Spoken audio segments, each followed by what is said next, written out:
بسم اللہ الرحمن الرحیم۔ السلام علیکم ویئرس۔ ابھی 36 گھنٹے نہیں گزرے اسرائیل نے قطر پر حملہ کیا ہے۔ پاکستان کے پرائم منسٹر قطر کے دورے پہ جا رہے ہیں، اور قطر میں آج آپ کو بتا دوں کہ پاکستانی قطری بھائی قطر کے دارالحکومت دوحہ کے حیرت انگیز مناظر، پاکستان اور قطر کا پرچم ساتھ ساتھ، آپریشن بنیان المرصوص کے بعد پاکستان حقیقی معنوں میں دنیا کے ایک اہم ترین کھلاڑی کے طور پہ ابھرا ہے۔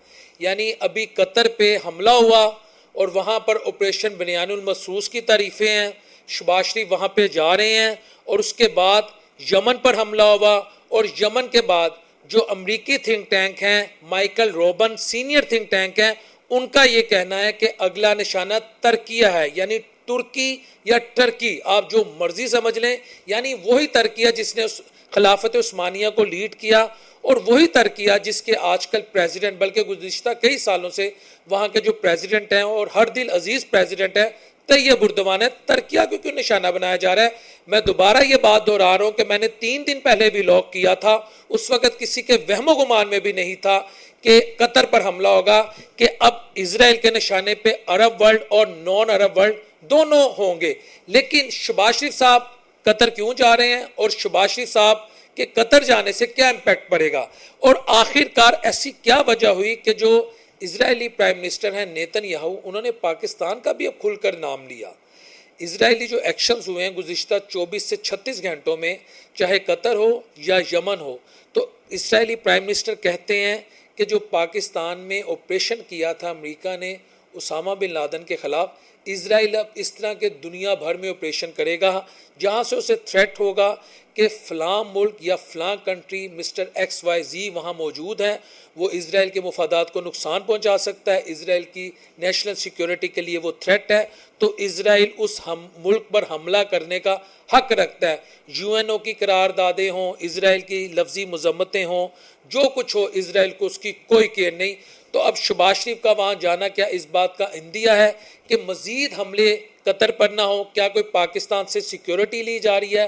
کیا پاکستانی فوج وہاں پہ ڈپلوائے ہونے جا رہی ہے؟ آپریشن بنیان المرصوص کے وہاں بینرز کیوں لگائے گئے ہیں قطر کی سرکاری بلڈنگوں پر؟ اور پاکستانی اور قطری بھائی یہ نعرے وہاں کے گورنمنٹ کی طرف سے دیواروں پر، اہم شاہراہوں پر کیوں آویزہ کیے جا رہے ہیں قطری زبان میں، یعنی عربی زبان میں؟ تو یہ انڈیکیٹ کیا کچھ کر رہا ہے؟ آپ بھی بچے نہیں ہیں، میں بھی بچہ نہیں ہوں، تو عقل مند کے لیے اشارہ کافی ہے۔ اور یہ یاد رکھیے گا، جب قطر نے فیفا ورلڈ کپ منعقد کروایا تھا چند سال پہلے، تو اس فیفا ورلڈ کپ کو جو سیکیورٹی دی تھی وہ پاکستانی فوج نے دی تھی۔ تو اب بات جو ہے میرا خیال ہے اس طرف جا رہی ہے کہ مزید قطر پر حملے نہ ہوں، تو پاکستان سے مدد لی جا رہی ہے، یعنی پاکستان کی جو دفاعی صلاحیتیں ہیں اس کی اب جو ایکسپرٹیز ہیں اس سے سروسز لی جا رہی ہیں کہ آج آپ ہمارے قطری بھائیوں کے ساتھ کھڑے ہوں۔ لیکن سوال یہ پیدا ہوتا ہے، وہ اربوں ڈالر جو قطر نے امریکہ میں بہایا، جو ایگریمنٹس کیے، اس کا کیا فائدہ ہوا؟ میرا یہ سوال ہے، کیا اس کا 1/3 آپ پاکستان یا امت مسلمہ کا یکجا کرنے کے لیے سپینڈ کرتے تو کیا آج اسلامی یونائٹڈ فورس نہ ہوتی؟ ایک جو سو کالڈ فورس بنائی ہے انفارچونیٹلی، اس کا تو میں نے نہ کبھی فلسطین میں، نہ کبھی سیریا میں، نہ کبھی پاکستان میں دفاع کے لیے میں بات کر رہا ہوں، نہ کبھی شام میں، نہ کبھی عراق میں، نہ افغانستان میں، نہ لیبیا میں، کہیں اس کا پوزیٹیو ویوز نہیں دیکھا کہ یہاں یہ اسلامی ملک ہے، اس پر حملہ ہو رہا ہے، ہم اس کی حفاظت کے لیے کچھ کریں۔ تو یہ اشارہ دے دیا گیا ہے کہ اب پاکستان جو ہے وہ قطر کی مدد کے لیے کود پر ہے، اور میرا نہیں خیال کہ اب مزید جرت کی جائے گی قطر پر حملہ کرنے کی۔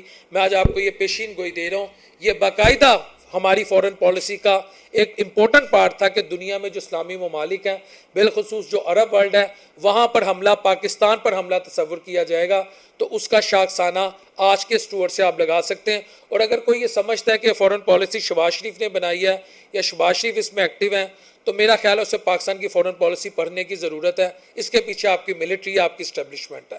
میں کھل کے آپ کو یہ بات بتا رہا ہوں، شہباز شریف صاحب میں نہ اتنی کیپیسٹی ہے، چاہے کسی کو میری بات اچھی لگے یا بری لگے، ان کی تو اپنی اتھارٹی بعضوں کا چیلنج ہو جاتی ہے کہ وہ خود کس طرح اقتدار میں آئیں، اور میں سمجھتا ہوں یہ میرے نبی کی بھی سنت ہے، اور یہ حکم بھی ہے قرآن و شریعت کا کہ جہاں تمہارے مسلم بہن بھائی نقصان میں ہوں، جہاں پر ان پر جارحیت ہو، جہاں ان کی زندگی خطرے میں ہو، تو ان کی مدد کو پہنچو۔ مگر یہ کام ہمیں غزہ والوں کے لیے بھی کرنا چاہیے تھا۔ اور میں یہاں یہ بات ضرور کروں گا کہ اب جہاں تک ترکیہ کی بات ہے کہ ترکیہ پر حملہ ہوگا اور مائیکل روبن نے یہ بات کہہ دی ہے، تو کیا ترکیہ جو ہے کہتے ہیں جی نیٹو جو ہے اس میں شامل ہے اور نیٹو کے ایک ملک پر جو حملہ ہے وہ تمام ممالک پر حملہ تصور کیا جائے گا؟ کیا ترکیہ کا ڈیفنس ہوگا؟ کیا نیٹو کے ممالک اگر ترکیہ پر اسرائیل حملہ کرتا ہے ترکیہ کے دفاع میں آئیں گے؟ وہ سمجھیں گے یہ تمام ممالک پر حملہ تصور کیا جائے گا؟ کیا وہ اس شک کو جو نیٹو کی جوائننگ کے جو ان کا چارٹر ہے، چارٹر آف نیٹو، اس میں جو ملک شامل ہوتا ہے، چلے میں آسان الفاظ میں بتا دیتا ہوں، اس کو یہ گارنٹی دی جاتی ہے اگر آپ پہ حملہ ہے تو سمجھو تمام نیٹو ممالک پہ حملہ ہے، اور نیٹو ممالک پہ دنیا کی ٹاپ کی سپر پاورز ہیں، یعنی آپ کا 98% ویسٹ، فرانس، آپ کا جرمنی، ایون کہ امریکہ نے اس کو تشکیل دیا تھا۔ لیکن اب میں مدعے پہ آتا ہوں تو میرا نہیں خیال، کیونکہ اس شک کو سویڈن اور امریکہ خود ویٹو کر دیں گے، اس پروویژن کو۔ میں آج آپ کو ان کنٹریز کا نام بھی بتا رہا ہوں، اور دیگر ممالک بھی ایسے ہیں جن کو ٹرکی کے یا ترکیہ کے جو نظام حکومت ہے، جو وہاں کی گورنمنٹ ہے، جو طیب اردوان کا یوزلی رویہ رہتا ہے، تو میرا خیال ہے وہ ان سے خوش نہیں ہے، کیونکہ وہ اپنے آپ کو آج بھی کہیں نہ کہیں سلطنت عثمانیہ کا ایک ادنا سا کارکن سمجھتے ہیں۔ وہ یہ چاہتے ہیں کہ دنیا میں اور بالخصوص اسلامی ورلڈ میں اسلام کا ریوائیول ہو۔ اچھا یاد رکھیے گا ویورز، جب 7 مئی سے 10 مئی تک بھارت نے پاکستان پر حملہ کیا تھا تو ترکیہ وہ اور آذربائیجان یہ 2 واحد اسلامی ملک تھے جنہوں نے کھل کر پاکستان کا ساتھ دیا، اور جس کی بعد میں تصدیق بھارتی آرمی چیف، ان کے ایئر فورس کے چیف، ان کے نیول فورسز کے چیف اور ان کے میڈیا نے، ان کی پولیٹیکل ایلیٹ نے، سب نے اس کا اعتراف کیا تھا کہ یہ 2 ملک پاکستان کے ساتھ کھل کے کھڑے ہوئے، اور انہوں نے جس حد تک ممکن ہوا پاکستان کو سپورٹ بھی پرووائڈ کی تھی۔ تو میرا خیال ہے کہ جہاں ہم اگر قطر کے ساتھ اظہار یکجہتی کرنے جا رہے ہیں، اگر ترکیہ پر بھی حملہ ہوتا ہے تو پاکستان کو آج اس کے ساتھ کھڑا ہونا چاہیے، بلکہ تمام اسلامی ممالک کے ساتھ کھڑا ہونا چاہیے۔ یہ میری ایک رائے ہے، آگے آپ کا فیصلہ ہے کہ آپ اس کے بارے میں کیسے سوچتے ہیں۔ اچھا ویئرز، اگلا جو ٹاپک ہے، جب بات اسلامی ممالک کی ہو رہی ہے تو پھر ہم افغانستان پہ بات کرتے ہیں۔ عمران خان صاحب کی ایک اپروچ ہے، وہ یہ چاہتے ہیں کہ ہمارے جو افغان بھائی ہیں وہ کئی دہائیوں سے اس ملک میں مقیم ہیں، مسلمان ہیں، کلمہ گو ہیں، اور اگر وہ یہاں انہوں نے ہجرت کر کے مشکل ٹائم میں آئے ہیں تو ہمیں انہیں دھکے دے کر نہیں نکالنا چاہیے، ہمیں ان کے ساتھ شولڈر ٹو شولڈر کھڑا ہونا چاہیے۔ اور اس کی وہ مثال دیتے ہیں، جیسے وہ یہ کہتے ہیں افغانستان ہمارا برادر مسلمان ملک ہیں، افغان مہاجرین تین نسلوں سے یہاں مقیم ہیں۔ نبی کریم صلی اللہ علیہ وسلم جب ہجرت کر کے مدینہ گئے تو سب نے ان کے لیے دروازے کھولے، اور اسی لیے انصار مدینہ آج تک محترم ہے۔ اس میں کوئی دوسری رائے نہیں ہے کہ جو انصار مدینہ نے قربانیاں دی وہ دنیا کی تاریخ میں نہیں ملتی، اور بے لوث قربانیاں دی۔ وہ قربانیوں سے ہی اسلام کا نام، یا اسلام کی جو آپ یہ کہتے ہیں سربلندی ہے، یا اسلام کا جو وجود ہے، یقین کریں ہمارے آقا علیہ الصلوۃ والسلام اور جب صحابہ نے اور اہل بیت نے جو قربانیاں دے چھوڑی ہیں، تبھی وہ کہتے ہیں نا کہ اسلام آج بھی اپنی پوری آب و تاب کے ساتھ قائم ہے، اور یقیناً اس کے پیچھے اللہ کی نصرت اور اللہ کی مدد بھی ہے۔ تو آج بھی ہمارے لیے یعنی انصار مدینہ آج بھی ہمارے لیے محترم ہے۔ مہاجرین کو دھکے دے کر بے دخل کرنا بہت افسوسناک ہے۔ تو میں یہ بھی سمجھتا ہوں کہ ہمیں افغانستان کے ساتھ بھی برادرانہ تعلقات رکھنے چاہیے، جبکہ خواجہ آصف جو پاکستان کے ڈیفنس منسٹر ہیں وہ اس سے بالکل اپوزٹ نظریہ رکھتے ہیں۔ وہ کہتے ہیں وقت آ چکا ہے کہ انہیں نکال دیا جائے، یہ احسان فراموش ہیں، اور افغانستان کے جو مہاجرین ہیں، جو افغانی یہاں پہ موجود ہیں، پاکستان کے جتنے بھی اہم تجارتی مراکز ہیں وہاں پر قائم ہیں، ان کی منڈیاں ہیں، وہاں پر ویل اسٹیبلشڈ ہیں۔ ہم نے بہت مہمان نوازی کر لی، ان کی باتوں کا میں آپ کو جسٹ بتا رہا ہوں خواجہ آصف صاحب کی، یا گورنمنٹ کی جو اپروچ ہے، انف از انف، اب انہیں واپس بھیج دیا جائے۔ اچھا اب یہ تو ایک کاؤنٹر نیریٹو اور نیریٹو، یعنی نیریٹو اور کاؤنٹر نیریٹو تو چل رہا ہے، اس میں علی امین گنڈا پور عرف زلفوں والی سرکار بھی کود پڑے ہیں۔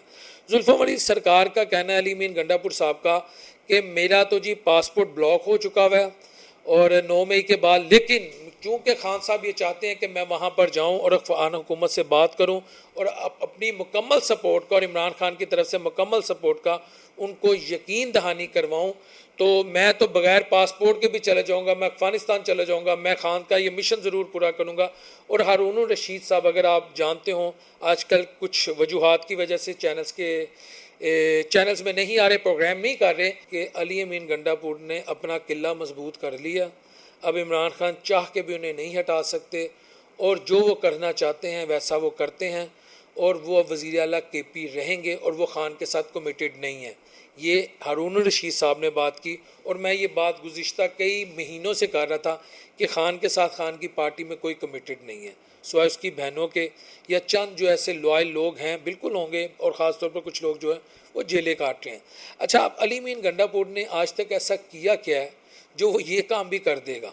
وہ جاتے ہیں نہیں جاتے یہ میرا کنسرن نہیں ہے، لیکن میں پی ٹی اے کے دوستوں کو بتانا چاہ رہا ہوں کہ انہوں نے ہمیشہ وہ کام کیا جس سے پی ٹی اے کو نقصان ہوا. کیا وہ آپریشن رکوا سکے؟ کیا وہ ڈرون اٹیکس رکوا سکے؟ کیا انہوں نے خان کو باہر لانے کے لیے کوئی پلاننگ دی؟ کیا 26 نومبر کو انہوں نے جسے کہتے ہیں رخنا نہیں ڈالا؟ رکاوٹ خود وہاں سے بھاگ کے اور کارکنان کو وہاں پر اگر انہی کی پی ٹی اے کی بات مان لی جائے کہ جی کہتے ہیں ہمارے 200 سے زائد افراد جو ہیں وہ جاں بحق ہو گئے، گولیاں لگ گئیں، وہاں ان کو نہتا چھوڑ کے خود بھاگ گئے. کیا لیڈرشپ بھاگتی ہے؟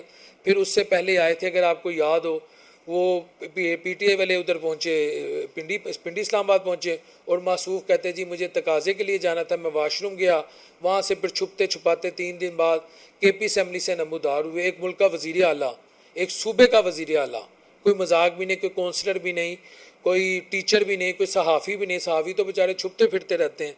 تو وہ علی مین گنڈا پور، اس کے پاس خان کو باہر لانے کی کوئی پلاننگ نہیں، اور کے پی کی جو گورننس ہے وہ آپ کے سامنے ہے. میں ہمیشہ ایک بات کہتا ہوں کہ سب سے زیادہ اگر خان مخالف جو پولیٹیکل فورسز ہیں ان کو کوئی شخص سیاسی فائدہ دے رہا ہے اور پی ٹی اے کو ڈینٹ ڈال رہا ہے وہ علی مین گنڈا پور ہے. اگر یہ 5 سال پورے کر گیا تو پی ٹی آئی اگلی دفعہ وہاں سے اگر اپوزیشن میں بھی کوئی ریزنیبل سیٹیں لے گئی تو میں صحافت چھوڑ دوں گا. یہ میں آپ کو بتا رہا ہوں. اگر یہ 5 سال مکمل کر گیا، یہ میرے پختون بھائی اس کا بہتر جواب دے سکتے ہیں. تو اب وہ اس طرح کے چونن بیچ رہے ہیں جی میں بغیر پاسپورٹ کے چلے جاؤں گا. میرا خیال ہے ٹائم ضائع کرنے کی بجائے جو وہاں سیلاب متاثرین ہیں آپ انہی کو ریلیف دے دیں، آپ بے وقوف بنانا چھوڑ دیں. پھر 5 اگست کی بات آئی تھی تو آپ نے 90 دنوں کی بات کر دی. اب 90 دن بھی آپ کے میرا خیال ہے مکمل ہونے لگے، تو کیا آپ سیاست چھوڑ دیں گے؟ آپ نے کہا تھا کہ 90 دنوں میں خان کو باہر نہ لیں ہم سیاست چھوڑ دیں گے. تو میرا خیال ہے یہ it's highly unethical gesture, غیر اخلاقی، غیر مناسب چلیں حرکتیں جو کرتے ہیں علی مین گنڈا پور. میرا خیال ہے وہ وقت کا بھی ضیاع ہے.